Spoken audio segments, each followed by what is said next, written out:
There is a famous saying that your lack of active participation in politics does not exempt you from the responsibility for the results. A lot of people in our society don't seem to be aware of what's going on, and they do not therefore respond. They don't take an interest in the basic administration of society.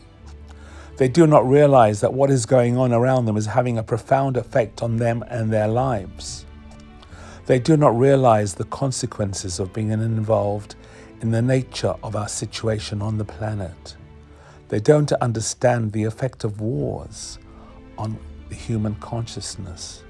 They do not realize that what happens in one part of the planet affects everybody else because we are all connected.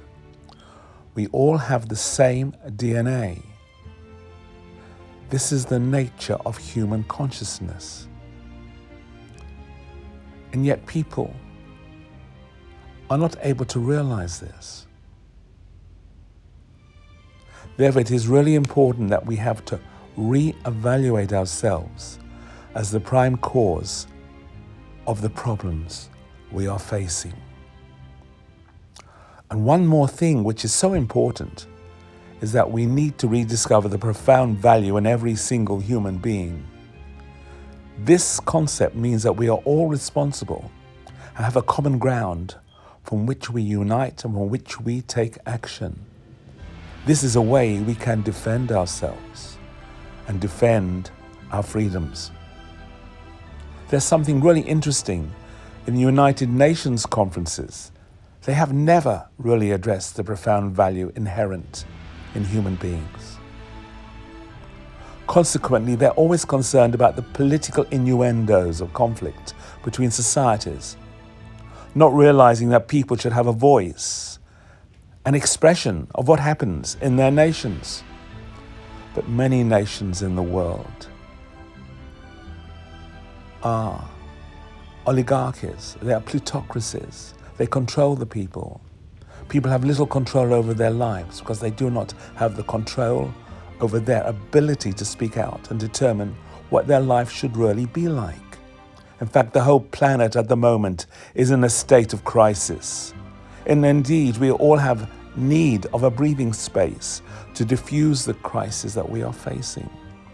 The unfortunate thing is, apart from the misinformed commentators on the media, it's very difficult for people to really grasp what's going on because the media is so confusing in the way it produces information. In fact, we are in a situation now in our society where globally there's more misinformation than information. Indeed, in order to avoid inequity, and there's an enormous amount of inequity in our society, in our global society, we need to understand the nature of economic inequality and inequity. Millions of people are suffering in the developing world, particularly in Africa and Asia.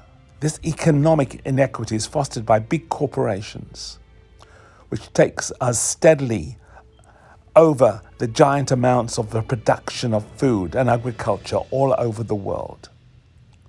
This is no way a planetary culture. It is a culture of inequity. Indeed, the progress of humanity in history up to now has been nation-centeredness. As well as nationalism, we now have internationalism based on globalization, based on corporate surveillance, corporate control, inequity, and data surveillance.